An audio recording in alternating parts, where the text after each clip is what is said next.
On est le 16 août, bienvenue en prenant votre café. L'Agence du revenu du Canada et ses emails en pleine nuit. Je bois du lait. Je bois du lait. Non. Air Canada, on va parler de ça, Le télétravail en Ontario, c'est fini. F-I-I-N-I-N. On jette la laine au Québec. Je le sais, mon père, on élève encore des moutons. 4115 profs à trouver à la rentrée des classes. Boulevard Roubaix sur Bonaventure, l'Office québécoise de la langue française qui fait marche arrière. En finance, Berkshire Hathaway fait des drôles de moves dernièrement, je trouve. Est-ce que Beyond Meat s'en va en faillite? Il y a des rumeurs. Le gouvernement américain dans Intel, pendant qu'il taxe Nvidia et AMD, ça n'a pas de bon sens. On se fait mal à la bourse. Je vais vous dire pourquoi on se fait mal. Et Lilly fait ce que Trump veut. Je vais vous parler de ça. Quoi d'autre? Priscilla Presley est dans le trouble avec sa fille, mais sa fille est décédée. Je vais vous dire pourquoi.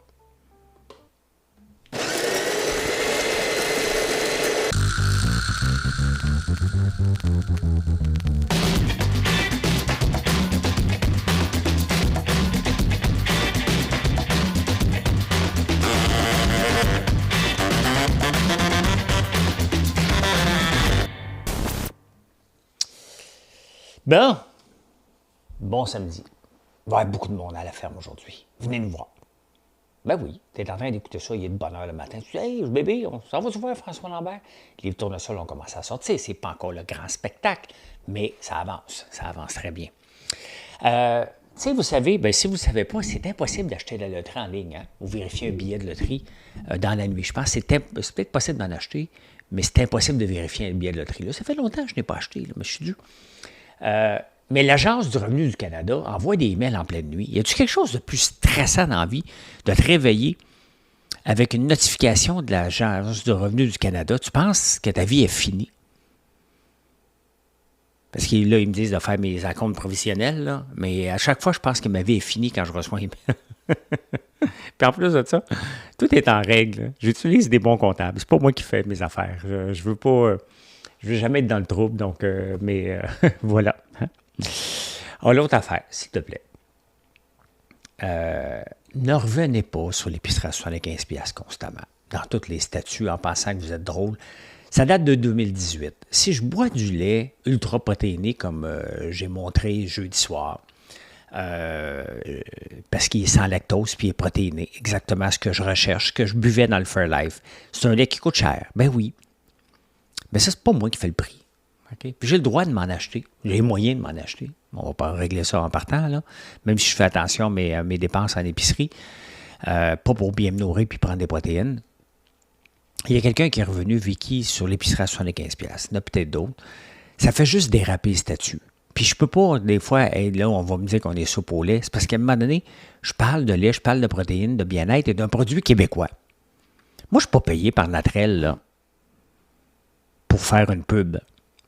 J'ai le goût de vous parler de ce que je fais dans la vie. Je vous montre mes exercices, je vous montre ma lumière rouge, je vous montre que je jeûne, je vous montre mes affaires. Bien, je vais vous montrer que je bois du lait aussi. Puis là, les producteurs de lait sont contents. Là. Les producteurs de lait sont contents que je fasse une pub en pensant que je boudais.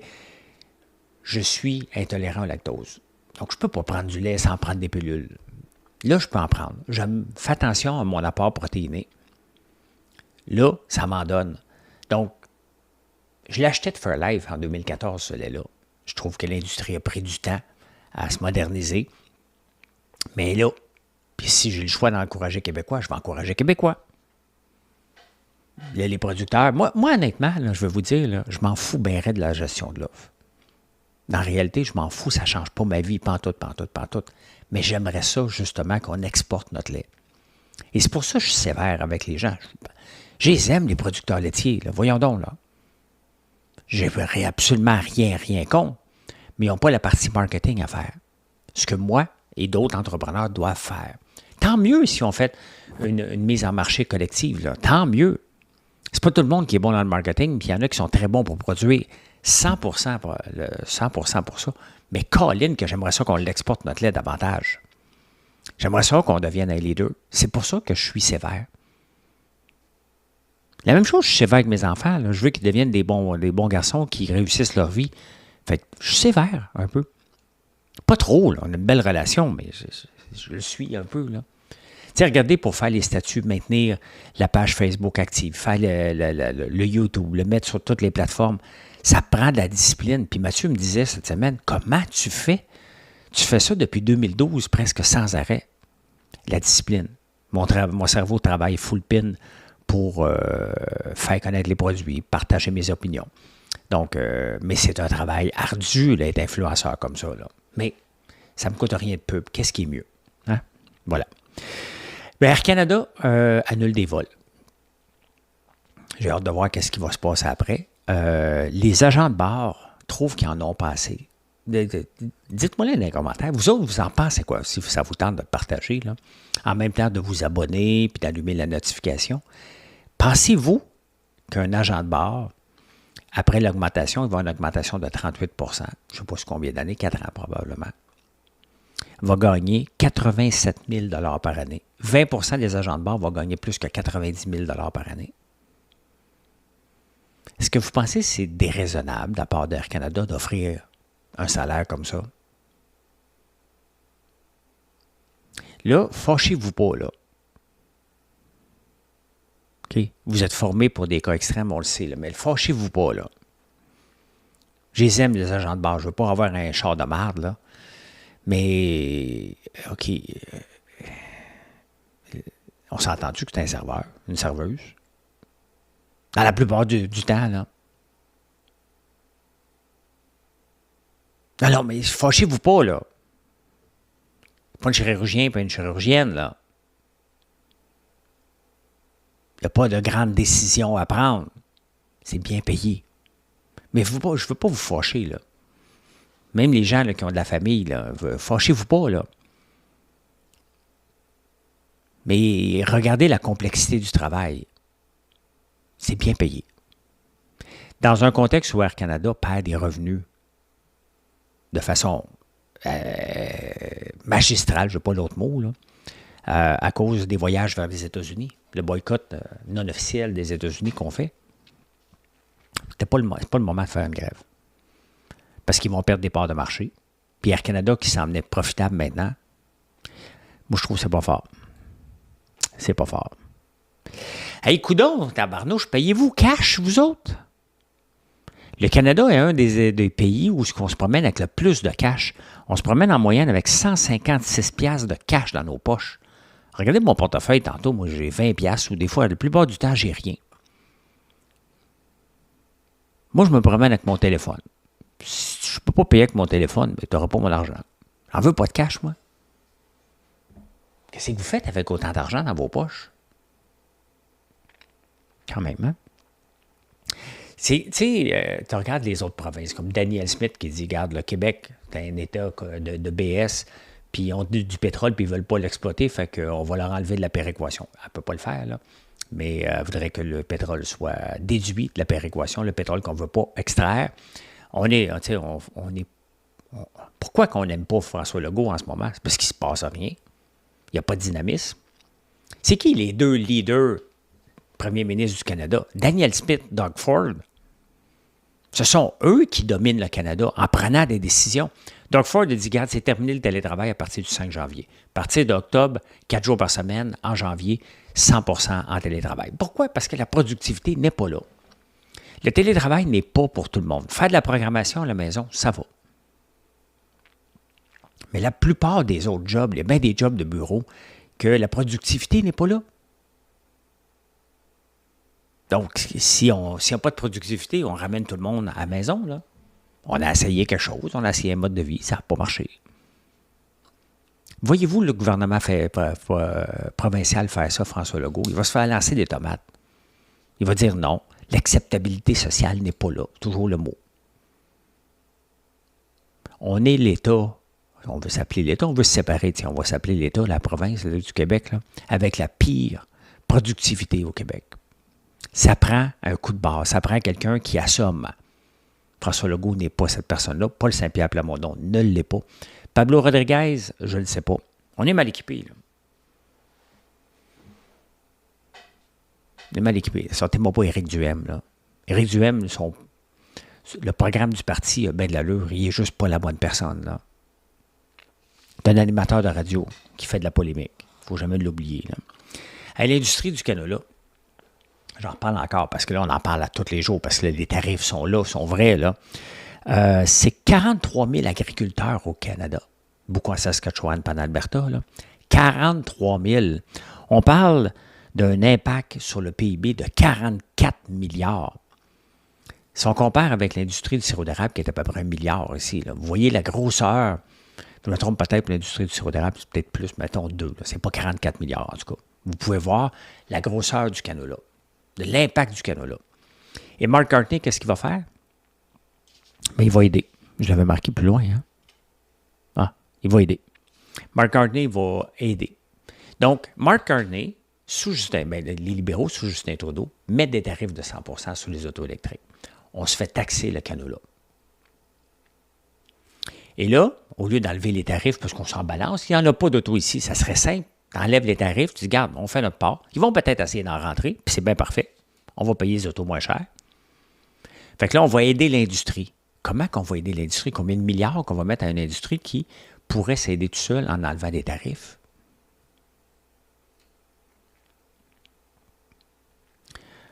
On fait une décision, on se fait tirer d'un patte, et là, on va pomper de l'argent pour aider les producteurs.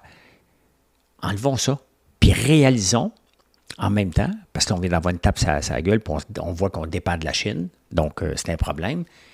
Et qu'est-ce qu'on doit faire? Bien, la développer, la filière fuel, la filière pétrole du canola. La développer. Se servir de ça pour dire, ouf, OK, on a eu chaud, maintenant on va trouver des débouchés ici aussi. Et regardez, ça nous montre quand même que des fois, on va vers la facilité, peu importe la grosseur de l'industrie, on va vers la facilité. C'est facile. Regardez, moi, mes ventes viennent beaucoup de Facebook. Donc, j'ai tendance à passer plus de temps sur Facebook. Bien, je passe beaucoup de temps sur YouTube, aussi TikTok, mais ça revient tout le temps que mes ventes, la plupart de mes ventes, mon gros de mes ventes parmi les réseaux sociaux, c'est Facebook. Donc, je passe plus de temps là-dessus. Si je perds Facebook, je suis dans la merde. Mais à un moment donné, je ne peux pas être partout. Là, je le suis déjà, imaginez-vous. Donc, au Québec.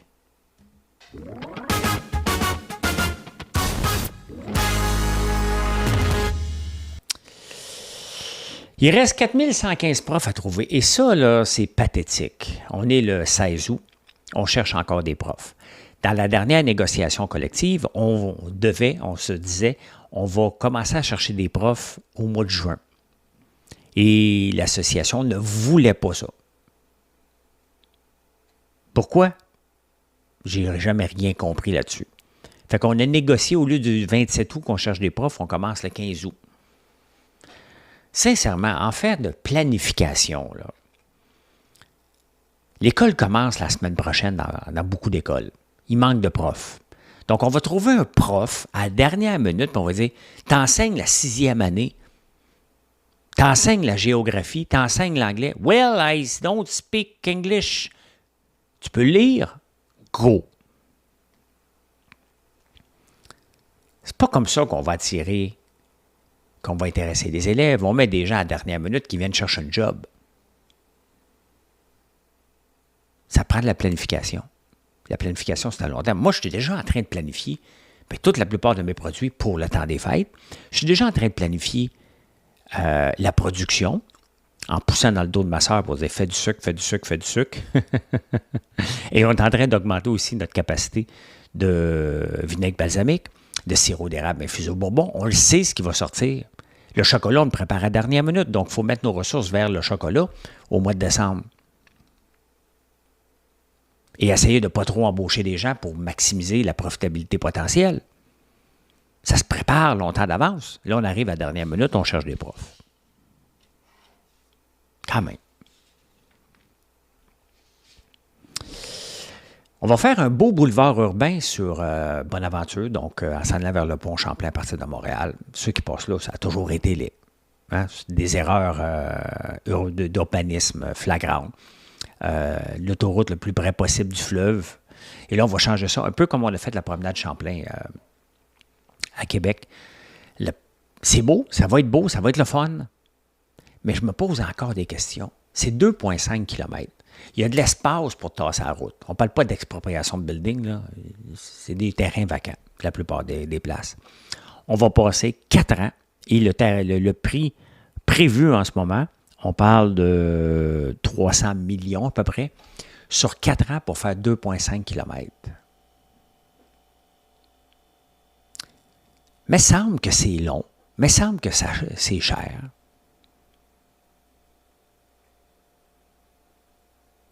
Je sais pas. Oui, c'est laid. Est-ce que beaucoup de gens vont aller sur le bord du fleuve? Bien, j'espère. Mais ça va développer Griffintown, les gens qui vont marcher vers l'île des Sœurs. Ou juste aller prendre une marche. C'est parfait, là. On veut redonner l'accès au fleuve, 100%. Mais 300 millions en date d'aujourd'hui, ça va finir à 700-800, peut-être 1 milliard pour 2,5 km. Regardez, il y a un concessionnaire Ford que le coût de la construction a tellement augmenté qu'il est obligé de fermer ses portes dans le coin d'Anjou. Ça va coûter presque 1 milliard. Si on parle. Bien, en partant, là, quand on parle de 300 millions, la plupart des projets, c'est 45 % d'augmentation. Donc, on parle de 450 millions par temps. Après ça, il va y avoir une commission d'enquête parce qu'il va y avoir de la fraude, de malversation. On le sait, c'est comme ça. Là. On a le droit d'être cynique. C'est pas mal la norme maintenant. Hey, l'Office québécoise de la langue française qui recule sur le pub Burgundy. Puis dans les menus aussi, c'est marqué Lowland Island parce qu'il y a des whiskies. C'est comme ça qu'on appelle ça là-bas. C'est comme ça qu'on les reconnaît. L'Office de la France, le QLF dit « Ouais, OK, pour le pub, on va analyser ton menu maintenant. » OK, bouchez-vous les oreilles un peu, là. Voilà.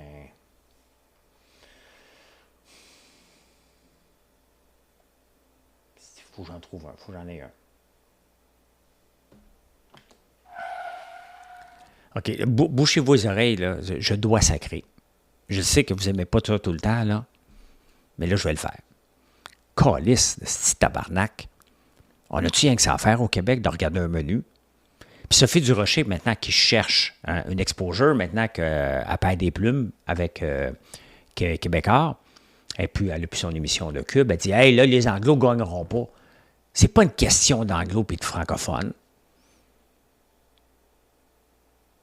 Un whisky Lowland, ça s'appelle Lowland Island. C'est comme ça. On le reconnaît comme ça. Les amateurs là, qui vont aller prendre un whisky à cette place-là vont pas dire les terres basses, on connaît pas ça. À un moment donné, arrêtez, là.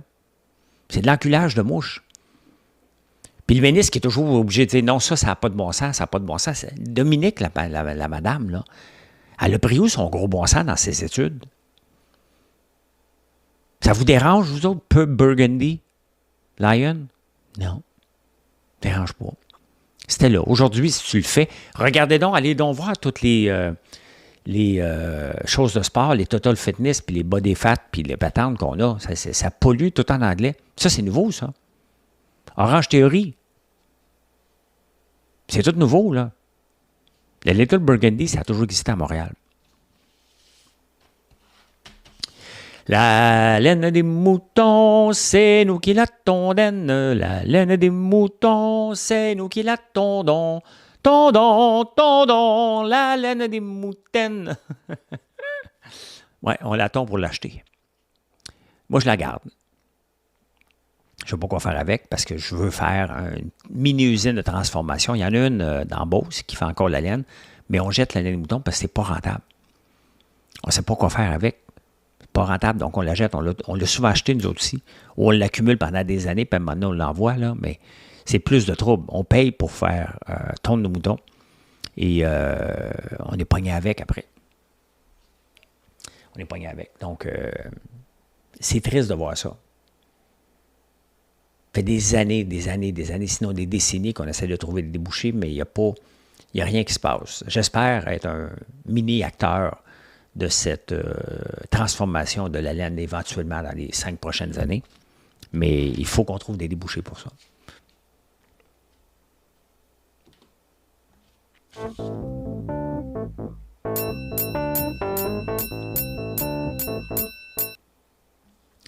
Des débouchés et de la rentabilité. C'est toujours ça qui est important. Il faut que ça soit rentable, mais il y a moyen. Je suis persuadé qu'il y a moyen, avec les technologies aujourd'hui, de voir qu'est-ce qu'on peut faire, sans penser de faire un immense projet. Je commence petit, moi, dans tout. Puis après ça, on verra. Il y a quelqu'un qui me demandait, parce que je veux produire avec les tourteaux de soya, canola, lin et tournesol, je suis tanné des jeter. J'en transforme un peu, mais j'en ai trop. Puis là, j'ai fouillé. Puis qu'est-ce que je peux faire avec ça? Je peux faire de la moulée. Puis Ben, il me demande, le gars, Ben. Salut, Ben. Tu penses produire combien de tonnes par jour? S'entends-tu? Quelques livres par semaine? Des fois, vous pensez que je suis très, très gros. Oui, on a un bon chiffre d'affaires parce qu'on transforme. Mais c'est minime, là, la transformation. On en fait de l'huile presque 24 heures par jour chez nous. À la fin, il va sortir combien de tourteaux, là? Passer pour en faire un commerce. Mais si je peux faire de la moulée puis la vendre sur place, à la ferme, bien là, c'est intéressant. Je n'irai pas dans un grand commerce, là. Vous allez venir la chercher, producteur, là. Voilà. La caisse versus la caisse du Nevada versus le régime de pension du Canada. Le régime de pension du Canada vient de rapporter un gros 1% pour ses 6 premiers mois. C'est pathétique. Nos retraites sont mal gérées. Là, à un moment donné, il faut qu'on se le dise. La caisse du Nevada, on va parler de la caisse du Nevada, ils gèrent 58 milliards. Ils ont quelques employés, ils ont 24 employés au total. Pendant des années, ils ont eu un seul kingpin en investissement. Là, ils ont deux. On parle qu'ils gèrent 58 milliards. Là. On gère 450, mettons à peu près 500 milliards. Mais on est dispersé en tabarnouche. Qu'est-ce qu'ils font? Rien. Ils investissent dans des fonds, des ETF.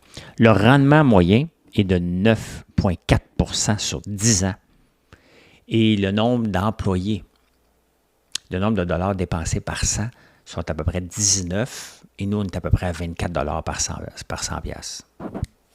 Au point de vue tête de pipe, on a plus de gens pour gérer un rendement moyen, médiocre. Il faut accepter de revoir où est-ce qu'on est aujourd'hui, en 2025. Il y a des ETF indiciels. C'est exactement ce qu'ils font le Nevada, exactement ce que je prône. Ça n'a pas de bon sens qu'un régime de pension du Canada rapporte 1%. Ça n'a pas de bon sens que la Caisse de dépôt est fière de rapporter.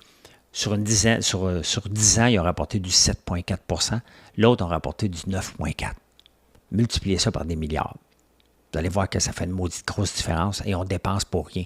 La Caisse, il faut arrêter d'y donner. Là, il y a tout le temps quelqu'un qui m'obstine par rapport à ça. Oui, mais son mandat, c'est de... Non, son mandat, là, c'est de donner des rendements aux retraités. On a étiré son mandat. Mais c'est pas ça. Quand on donne de l'argent sur notre chèque de paye, là, on donne un régime de pension du Canada, régime des rentes du Québec. Nous, ce qu'on veut avec ça, là, c'est une retraite. Et si on l'a donné à quelqu'un qui fait autre chose que gérer notre retraite, là, ça ne marche pas. Il faut accepter à un moment donné de voir. Mais ce n'est pas avec notre gouvernement. Daniel Smith le fera en Alberta. Doug Ford pourrait le faire. On ne s'attend à rien d'ici parce qu'il ne se passera rien. Imaginez-vous François Legault qui débarque à la caisse pour dire, là, c'est assez, là. Tu vas me congédier un paquet de monde. Donald Trump le ferait. On ne veut pas être Donald Trump, mais vous voyez que entre le mobilisme qu'on a au Québec versus ce qui se passe ailleurs, entre ça, il y a moyen d'avoir un entre-deux. Là. Hey, Berkshire Hathaway, voyons, vous autres. Je ne comprends pas dernièrement. Ils ont investi dans Sirius, qui ne va pas tellement bien. Oui, ils sont reconnus, Berkshire Hathaway, pour acheter quand les autres n'achètent pas. Mais là, ils ont acheté du United Health. Puis j'en avais de cette compagnie-là. Bien, elle pogne 10 % en pre-market, mais à 300, ça valait 600 à un moment donné. Là. Donc, ils viennent d'en acheter. Ils ont augmenté. We share down. En tout cas, ils ont mis de l'argent là-dedans. Quelques milliards. Ils ont de l'argent à pu finir. Je ne comprends pas parce qu'il y a des enquêtes policières. Est-ce qu'ils croient que c'est un bon deal à 300 puis la compagnie va se relever? Et Sirius, ils ont l'air à des gens de bite de dip là, en ce moment. Peut-être qu'on se trompe, puis tant mieux s'ils ont raison. Ils ne peuvent pas avoir raison tout le temps. Hein? Ça, il faut se le dire. Beyond Meat, je le vois des fois dans les magasins. Ça a sorti, c'est mon ami Pascal qui m'a envoyé ça. des rumeurs comme quoi il était sur le bord de faire faillite. Puis là, Beyond Meat est sorti sur X. Non, on ne fera pas faillite, mais tu sais, il faut regarder la réalité, là. Ils font des ventes en baisse et des ventes de seulement 81 millions par trimestre, ce qui est très, très peu. Des revenus non profitables. Encore, ça fait longtemps que ça existe, le Beyond Meat, là. C'est à la bourse depuis... Ça existait avant la bourse, là. Depuis 2019, mais ça fait longtemps que ça existe, là. C'est monté à 200. Est-ce que c'est sur le bord? Regardez, ils ont eu très, très peu de trimestres rentables. On est dans le rouge la plupart du temps. Est-ce qu'il va y avoir un Chapter 11, donc une réorganisation? Ben. Et là, comme d'habitude, qu'est-ce qui se passe? Voilà. Attendez un peu. Bon, OK, je reviens. Donc, il y a des rumeurs de faillite. Ça sort. Qu'est-ce que les gens font? Achètent. Font monter de 2 piastres et demi à 5 piastres pour revenir à 2 piastres et demi. Constamment, vous regarderez là, que constamment, avant une faillite, il y a comme un rebond. Les gens disent « Hey, non, ça se peut pas. On va en profiter. » Et il y a comme un pic à chaque fois pour retomber tout le temps. C'est arrivé avec Lyon, ça arrive constamment. On ne sait pas si ça va en faillite. Moi, je ne touche pas à ça qu'une pôle, là. Pas du tout. Et d'ailleurs, je fais partie de ceux qui transigent très peu ou plus pantoute maintenant. Et il y a une étude qui est sortie justement qu'on se fait mal. On se fait mal en transigeant. Le rendement moyen, lorsqu'on fait du buy and sell, là, pour la plupart des investisseurs, là, il y en a qui perdent de l'argent, mais la plupart, à part le day trading, mais la plupart vont rapporter du 7 %. Tu achètes, tu penses, OK, je l'achète au bon moment, je le vends au bon moment, puis tu penses battre le marché. Si tu ne fais rien dans les actions, sans compter les indiciels, là, si tu ne fais rien, tu vas rapporter du 8,2. On parle d'un rendement moyen de 15 % de différence sur 10 ans. Ça commence à être énorme, là. Ça commence à être énorme en ne faisant rien. Et c'est ça qui fait que la bourse monte beaucoup aussi, parce qu'il y en a de plus en plus qui ne font rien. Ils laissent à la bourse, donc ils ne sont pas en train de vendre. Ils achètent, mais ils s'assoient dessus. Ils laissent le temps à faire les choses. Il faut que tu achètes des compagnies de qualité, donc c'est compliqué. Donc les gens achètent des indiciels. Sauf que les indiciels, eux autres, doivent acheter les compagnies avec le cash qu'ils ont. Et c'est pour ça que ça monte constamment. La bourse actuelle, c'est pas infini, là. On vit un moment où l'insécurité ne fait pas partie de nous. Donc, les gens peuvent rester leur argent parce qu'ils n'ont pas d'insécurité, qu'ils vont tout perdre. Ça va arriver à un moment donné, une débarque de 5-10 %. On vient d'en avoir une. C'est commun. Il y a des bonnes débarques à la bourse. On vient d'en avoir une pendant que j'étais absent à Big Brother. Tant mieux. Moi, j'ai juste vu la remontée. Mais on va en avoir d'autres, là. Et c'est sain. Hein?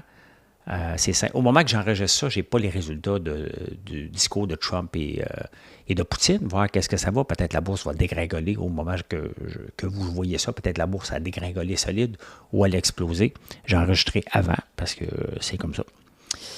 C'est comme ça. Est-ce que vous êtes investi à la bourse, justement, les jeunes? Les jeunes, jusqu'à en bas de 24 ans, là, 87 % de leur placement à la bourse, c'est des actions.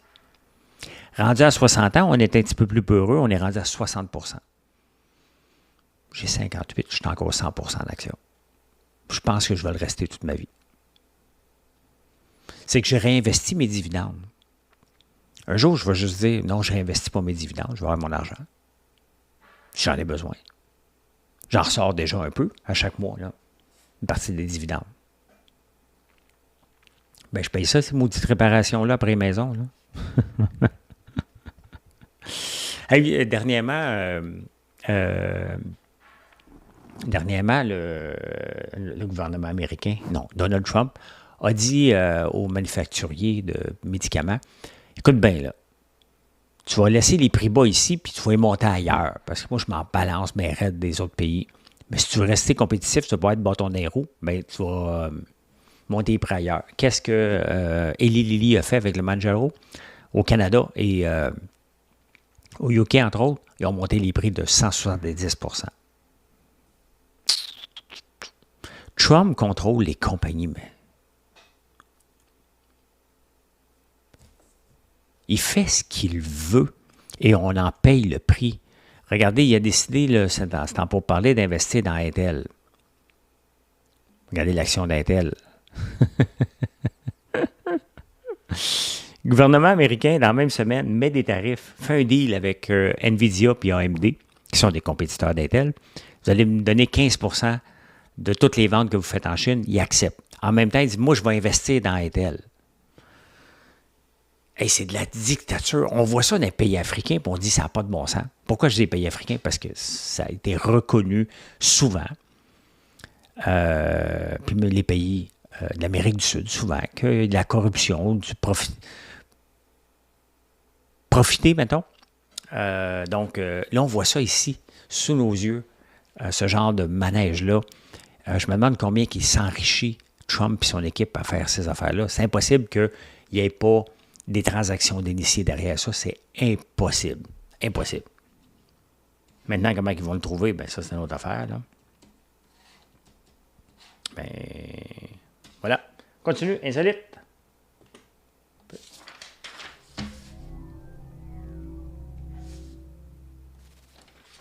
Vous savez, Lisa Marie Presley, la fille de Elvis Presley, est décédée à l'âge de 54 ans en janvier 2023 d'un arrêt cardiaque suite à une chirurgie ratée. Mais là, sa mère se fait accuser d'avoir peut-être débranché, forcé le débranchement de sa fille. Et pourquoi? Parce que Priscilla n'était pas héritière. C'était Lisa Marie Presley qui était héritière. Donc, je n'ai pas trop compris, là, mais que si Lisa décédait, c'est Priscilla qui redevenait l'héritière. En tout cas, elle avait une partie de l'héritage d'Elvis Presley. Hey, c'est beau à tabarnouche, hein? C'est vrai. On va suivre ça. On va suivre ça de près. Ah ben écoutez, je voulais juste vous dire là, que si vous n'avez pas fait grand-chose encore, on est rendu à 62 % de l'année passée. C'est pas important, mais je vous le dis. Et en terminant, quelle profession on aime le plus, vous pensez? À qui on fait le plus confiance? C'est presque un vote soviétique. Hein? On fait confiance aux pharmaciens dans une proportion de 96 %. Quand même, hein? Ben voilà, je peux dire ceci. Mission accomplished. Merci d'être là. Passez une excellente journée, puis venez nous voir sur françoislambert.one. Ça vous tente de faire un road trip en fin de semaine, venez voir les tournesols. Venez jaser avec nous, on va être à la ferme, Mathieu et moi. Donc, venez nous voir et passez un excellent week-end. Bye tout le monde.